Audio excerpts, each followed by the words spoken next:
Mass movements are not built overnight.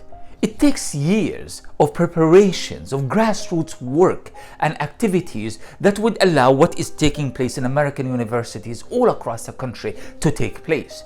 Because we are not only talking about numerous universities, we are also talking about tens of thousands of students.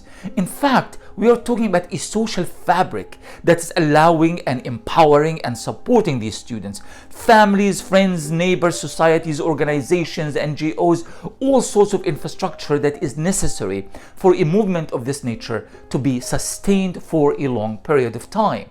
Now, this is not new, meaning even though the movement itself is manifesting itself in these new ways, the movement itself is an old movement.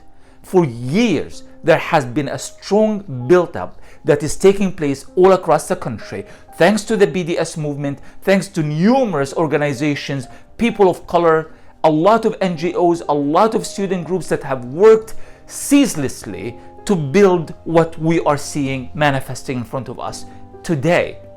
Now, this is important not only because it's not important as a technical fact. It is important because it means that no matter what happens at these universities, Columbia, Yale, North Carolina, everywhere else, regardless of the outcome, the movement is gonna grow stronger, because now you have a critical mass and you have this new consciousness that is building and growing all across the country.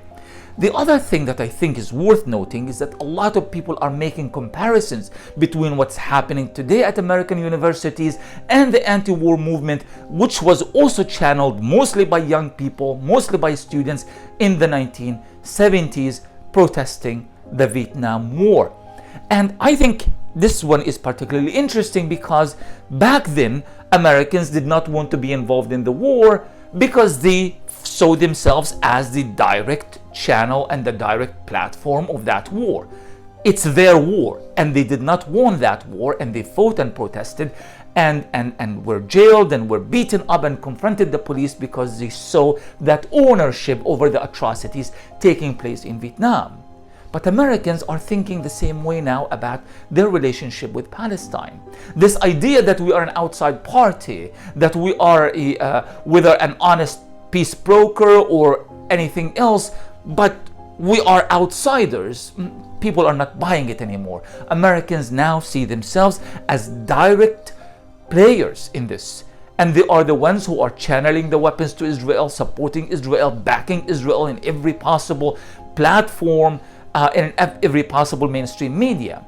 And Americans are becoming aware of it. It's an argument that we have been making for many years. And many people did not see things from our point of view, but the Israeli genocide in Gaza has forced a lot of people now to adopt that position, that we are not outsiders, it is our war, and they are taking the same kind of ownership over that war, the same way that the previous generation did regarding the war in Vietnam. So this is all good news for the Palestine movement. What we really need to do at this point is to continue to invest in grassroots efforts.